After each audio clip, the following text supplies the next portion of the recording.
Dear students, our next lecture is about the metal matrix composites. इसमें क्या होता है कि जो मैट्रिक्स का पार्ट है वो मेजर पार्ट उसका मेटल या मेटल्स का इलाय इसमें इस्तेमाल होता है, और इसके साथ जो दूसरा रीइंफोर्सिंग फेज़ है, क्योंकि कंपोजिट में दो मेन फेज़ है, एक मैट्रिक्स फेज़ है और दूसरा रीइंफोर्सिंग फेज़ है। जो रीइंफोर्सिंग फेज़ है इसमें डिफरेंट फाइबर हो सकते हैं, कार्बन फाइबर्स है और इसके अलावा इसमें फाइबर ग्लास है जो इस तरह के इसमें सिलिकॉन कार्बाइड फाइबर्स होता है, और इसमें जो मेटल्स है, मेटल्स के इलाके में एल्युमिनियम, मैग्नीशियम और टाइटेनियम और कॉपर मटेरियल इसको एज इस्तेमाल कर सकते हैं।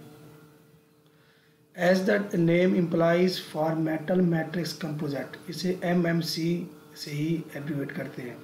The matrix is a ductile metal, कोई भी मैट्रिक्स डक्टाइल मेटल होगी या उसका एलॉय होगा।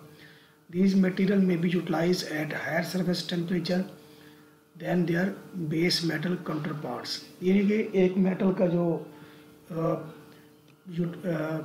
डक्टाइल्स ये टेम्परेचर पार्ट है उससे ज़्यादा वो उसको हम इस्तेमाल कर सकते हैं। सॉरी, मैं यहाँ पे कॉल रिसीव करूँ। हेलो हेलो, वालेकुम सलाम। हाँ सर, हम पहुँच गए थे, तो कल कितने बजे आए सजावट, टाइमिंग क्या है? ठीक हो गया सर, ठीक है, मेहरबानी सर। ठीक है इंशाल्लाह, ठीक है सर, ठीक हो गया sir.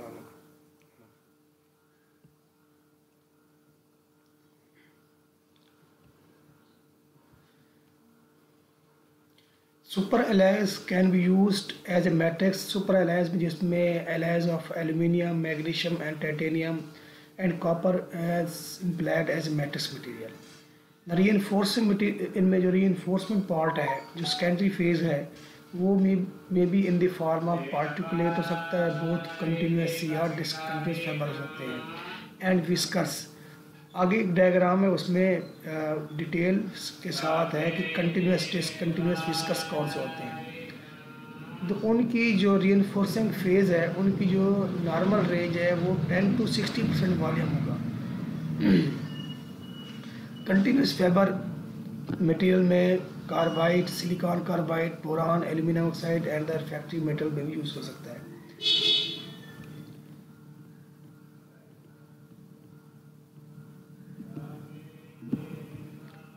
Some matrix reinforcement combination are highly reactive at elevated temperature।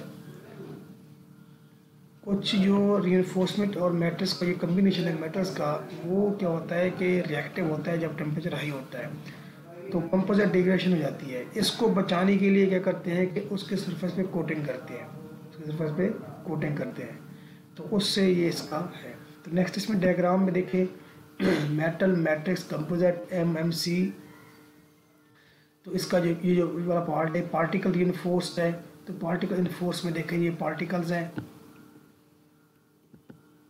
ये पार्टिकल्स हैं, ये छोटे छोटे पार्टिकल्स हैं। दूसरा इसका है शॉर्ट फाइबर। शॉर्ट फाइबर का दूसरा नाम विस्कर्स भी है। Short fibres or whiskers reinforced metal matrix composite. तो ये वाले देखें छोटे छोटे पार्टिकल जो कि रैंडम उसमें है, अलाइनमेंट में है, अलाइन नहीं है, तो उसे शॉर्ट फाइबर विस्कर्स कहते हैं। इसके बाद कंटिन्यूस फाइबर, ये देखें कंटिन्यूस फाइबर है, आगे एक फाइबर कंटिन्यूस फॉर्म में है। तो इसके बाद ये वाले इन्हीं को डिसकंटिन्यूस भी कहते हैं, डिसकंटिन्यूस या शॉर्ट या विस्कर कहते हैं। ये कंटिन्यूस फॉर्म में ख़ास अलाइनमेंट में है। आगे शीट लैमिनेट्स हैं। शीट लैमिनेट्स से बाद लेयर्स हैं।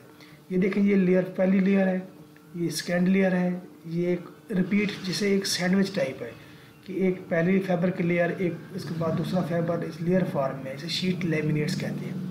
तो continuous fibres R sheet reinforced metal matrix composite. Next जो हमारा टॉपिक है वो है कार्बन कंपोजिट। इसके बाद एक लास्ट लेक्चर होगा। कार्बन कंपोजिट में ये वाला बहुत इम्पॉर्टेंट है। ये जो कंपोजिट है बहुत एक्सपेंसिव है और इसका जो यूज़ है वो इतना एक्सटेंसिवली नहीं है। इसका यूज़ इतना कॉमन नहीं है क्योंकि ये मटेरियल ऐसा है कि जिसके अंदर रीइंफोर्समेंट भी कार्बन है और मैट्रिक्स भी कार्बन है।